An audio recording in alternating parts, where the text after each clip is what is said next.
Yes, students, today we are going to start this new topic, foreign exchange rate. Now, first of all, we should know what is foreign exchange. Foreign exchange means foreign currency. जितना भी stock हमारी country के पास है foreign currencies का, that means जितना भी stock RBI के पास है at a point of time, उसको हम क्या कहते हैं? Stock of all foreign currencies. अब स्टैंडर्ड प्रैक्टिस क्या है? क्योंकि हर कंट्री की जो करेंसी है वो अलग अलग है, तो हर कंट्री की करेंसी की जो मेजरमेंट है वो किस में होती है? यूएस डॉलर में। उसमें कन्वर्ट करने के बाद ही हम रेट्स को कंपेयर करते हैं। Now what is foreign exchange rate? Foreign exchange rate वो रेट है जिसपे हम अपनी कंट्री की करेंसी को फॉरेन करेंसी में कन्वर्ट करते हैं। That means the rate at which domestic currency can be exchange for a foreign currency is known as foreign exchange rate.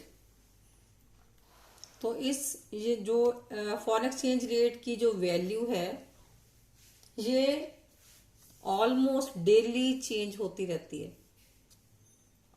तो क्राउदर की डेफिनेशन है इस रिगार्ड में, the rate of exchange measures the number of units of one currency which is exchanged in the foreign market for one unit of another. कहने का क्या मतलब है? सपोज हमने अपनी कंट्री की करेंसी को फॉरेन करेंसी में कन्वर्ट करना है, तो हम अपने जो इंडियन रुपीस हैं वो हमें कितने पे करने पड़ते हैं to buy a dollar? That is the rate of exchange. Now we are having two exchange rates, that means flexible exchange rate and fixed exchange rate. जो फ्लेक्सिबल एक्सचेंज रेट है उसको हम फ्लोटिंग रेट ऑफ एक्सचेंज भी कहते हैं and free exchange rate भी कहते हैं। तो फ्री एक्सचेंज रेट हम इसको क्यों कहते हैं? क्योंकि जो फ्लेक्सिबल एक्सचेंज रेट है ये जो फ्री मार्केट फोर्सेस हैं, demand of foreign currency and supply of foreign currency, ये जो दोनों मार्केट फोर्सेस हैं ये दोनों डिटरमाइन करती हैं किसको? रेट ऑफ एक्सचेंज को। That is said to be flexible exchange rate in the international money market. So where demand of the foreign currency is equal to the supply of the foreign currency is said to be par rate of exchange और equilibrium rate of exchange. अब next हम determine कैसे करते हैं इसको, कैसे find out करते हैं equilibrium rate of exchange. So watch at the figure carefully. X axis पे शो किया गया है demand and supply of foreign currency and on Y axis rate of exchange is shown. This is demand curve of the foreign currency, downward sloping demand curve because of inverse relationship of demand of foreign currency and rate of exchange, and supply of foreign currency is shown upward sloping. That means there is positive relationship between the rate of exchange and supply of the foreign currency. तो market equilibrium के chapter में 11th में हमने ये determination जो है equilibrium का हमने किया हुआ है। सेम वे इसमें भी डिमांड और सप्लाई की फोर्सेस दोनों जहां पे इंटरसेक्ट करती हैं at point E, that is said to be equilibrium rate of exchange. That means equilibrium rate of exchange is O R and O Q is the equilibrium quantity.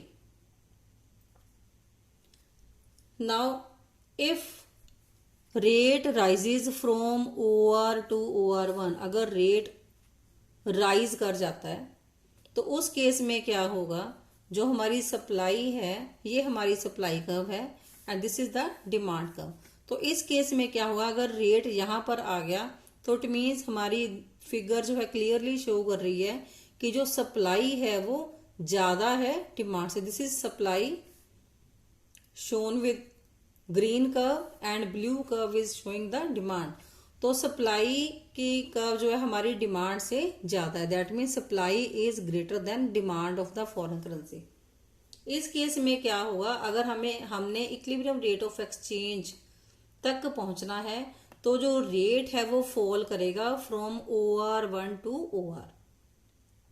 Same way अगर हमारा rate गिर जाता है from OR to OR2 तो उस case में क्या होगा, अब हमारी जो डिमांड है वो कब आगे है, सप्लाई की पीछे है।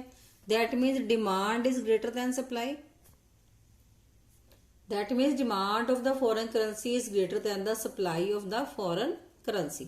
तो इस केस में क्या होगा, जो अगर हमने इक्विलिब्रियम रेट ऑफ एक्सचेंज तक पहुंचना है, ये डिटरमाइन करना है, तो हमारा जो रेट है वो राइज हो जाएगा from OR2 to OR to arrive at the equilibrium rate of exchange. This is how equilibrium rate of exchange is determined. Now equilibrium rate of exchange से दो situations हमारे पास आती हैं। वो क्या है, appreciation of domestic currency and depreciation of domestic currency. Now what is appreciation of domestic currency? Appreciation means कि जब रेट ऑफ एक्सचेंज फॉल कर गया इन the international money market. That means अगर इंटरनेशनल मनी मार्केट में rate of exchange fall कर गया, that means US dollar की जो वैल्यू है कम हो गई। इट मीन्स हमें कम इंडियन रुपीज स्पेंड करने पड़ेंगे टू बाय अ डॉलर, क्योंकि डॉलर हमें अब सस्ता मिल रहा है। तो उसके कॉजेज क्या हो सकते हैं, क्यों एप्रिशिएट करती है इंडियन करेंसी की वैल्यू या domestic currency, here means Indian currency. तो जब इंडियन करेंसी की वैल्यू एप्रिशिएट करती है, बढ़ती है, उसका मतलब क्या है कि हमें कम इंडियन रुपीज स्पेंड करने पड़ते हैं टू बाय अ डॉलर। तो इसका कॉज क्या है, क्यों एप्रिशिएट होती है वैल्यू डोमेस्टिक करेंसी की? बिकॉज ऑफ सप्लाई जो ऑफ फॉरेन करेंसी इंक्रीजेस। या तो फॉरेन करेंसी की सप्लाई बहुत ज्यादा बढ़ जाती है या डिमांड फॉरेन करेंसी की बहुत ज्यादा कम हो जाती है, जिसकी वजह से डॉलर की वैल्यू जो है वो कम हो जाती है और हमारी डोमेस्टिक करेंसी की वैल्यू जो है वो इंक्रीज हो जाती है। नाउ इसके ऑपोजिट है बेटा depreciation of domestic currency. Depreciation of domestic currency का क्या मतलब है? When there is rise in exchange rate, rise in exchange rate means rise in exchange rate in money market means dollar की value increase हो गई। That उसके opposite क्या होगा, डोमेस्टिक करेंसी की वैल्यू है जो वो डेप्रिशिएट हो गई। इट मीन्स अब हमें ज्यादा रुपीज स्पेंड करने पड़ते हैं टू बाय अ डॉलर। अब इसका कॉज क्या है, अगर फॉरेन करेंसी की वैल्यू, फॉरेन करेंसी की जो डिमांड है ज्यादा हो गई मनी मार्केट में, तो ऐसा केस होता है, या फॉरेन करेंसी की जो सप्लाई है वो डिक्रीज हो गई, तो ये केस होता है जिसकी वजह से डेप्रिशिएट हो जाती है domestic currency. Now this is most important question next जो हॉट्स में दिया गया है। How does appreciation and depreciation of the domestic currency affect exports and imports of the domestic economy? अब appreciation और depreciation imports और exports को किस तरह से इफेक्ट करते हैं? अब appreciation of the domestic currency का क्या मतलब है, हमने ऊपर मीनिंग डिटेल में इसका डिस्कस कर लिया। दैट मीन्स हमें लेस रुपीज स्पेंड करने पड़ते हैं डॉलर को बाय करने के लिए। तो अगर हमें लेस रुपीज स्पेंड करने पड़ते हैं, that means dollar is cheaper for us, dollar हमारे लिए सस्ता हो गया, जिसकी वजह से जो इम्पोर्टेड गुड्स हैं जो हम बाहर से खरीदते हैं वो भी हमें सस्ती मिलेंगी, क्योंकि हमें कम रुपीज इंडियन रुपीज स्पेंड करने पड़ रहे हैं उसके लिए, जिसकी वजह से जो इम्पोर्ट्स हैं वो हमें सस्ते मिल रहे हैं। तो इम्पोर्ट्स जो है वो इंपोर्ट्स की डिमांड बढ़ जाएगी, इंपोर्ट्स विल इंक्रीज। और दूसरा इफेक्ट इसका क्या होगा कि हमें जो ज्यादा डॉलर चाहिए 1 रुपये को बाय करने के लिए, मींस डॉलर सस्ता हो गया तो 1 रुपये में हमें ज्यादा डॉलर्स मिल रहे हैं, जिसकी वजह से जो एक्सपोर्ट्स हैं वो फॉल कर जाएंगे इस केस में। देन डेप्रिसिएशन किस तरह से इफेक्ट करती है इंपोर्ट्स एक्सपोर्ट्स को। अब डोमेस्टिक करेंसी का डेप्रिशिएट होना मींस फॉरेन करेंसी महंगी होगी, दैट मीन्स हमें ज्यादा इंडियन रुपीज स्पेंड करने पड़ते हैं टू बाय अ डॉलर। अब इस केस में डॉलर कॉस्टली हो गया।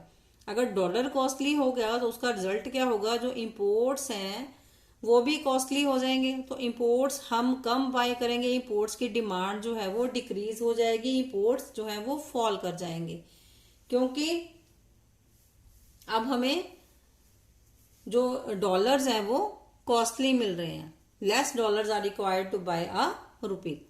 अकॉर्डिंगली अब हम क्या करेंगे, अब एक्सपोर्ट्स की डिमांड बढ़ जाएगी और एक्सपोर्ट्स जो है वो राइज कर जाएंगे। तो ये जो है board examination point of view से बहुत ही इंपॉर्टेंट क्वेश्चन है कि एक्सपोर्ट्स और इंपोर्ट्स के ऊपर appreciation of the domestic currency and depreciation of domestic currency का इफेक्ट क्या पड़ता है। ये क्वेश्चन बोर्ड में बहुत बार आया हुआ है।